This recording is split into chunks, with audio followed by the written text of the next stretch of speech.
In the spring of 2011, Latoya Emmons, along with 3 children, moved to the house on Caroline Street in the city of Gary, Indiana. The house was old, but cheap, and seemed a good option. Latoya dreamed of a calm life. "Mom, there is spacious here," her son Michael rejoiced, running along the corridor. "Finally, we will have my own yard," Karen smiled. But joy did not last long. The first alarming signs. A week after the move, Latoya woke up in the middle of the night from a strange sound. It seemed that someone walked slowly along the corridor. She carefully opened the bedroom door and froze. A dark shadow stretched across the floor, although there was no light in the house. The next morning, she decided to write off it for fatigue, but the smell in the house became more and more. The putrefactive stink appeared suddenly and disappeared just as quickly. "Mom, who walks along the corridor at night?" asked the youngest son, Jason. "No one, you dreamed," she answered, although she herself felt that she was lying. "Invisible friend." Once Latoya heard Jason talking to someone in an empty room. "Who are you chatting with?" she asked. "With Mr. Greg," the boy said calmly. "He says that he lives in the basement." The words of her son made her cold. The basement in this house was dark and damp. No one went down there. The first attack.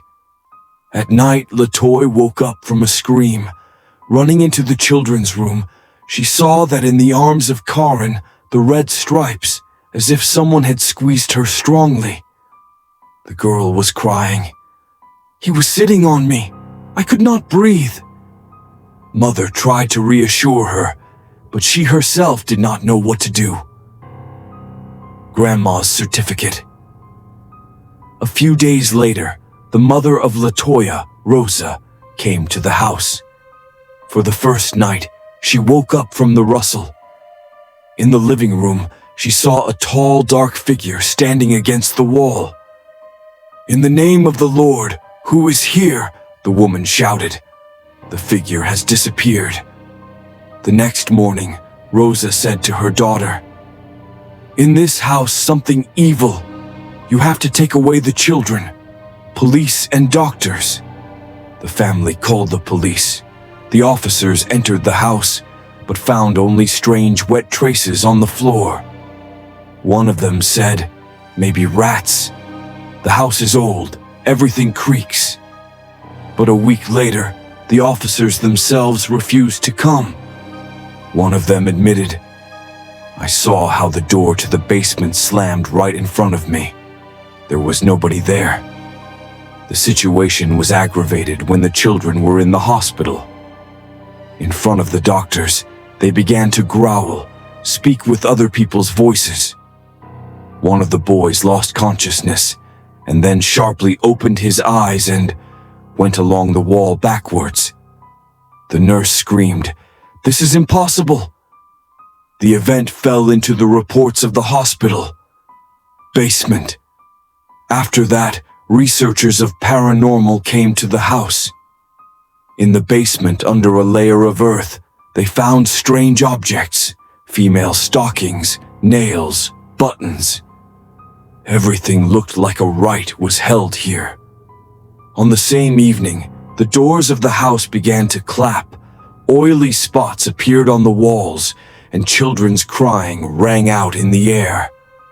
"We must leave," cried out Rosa. "This house will not let us go alive."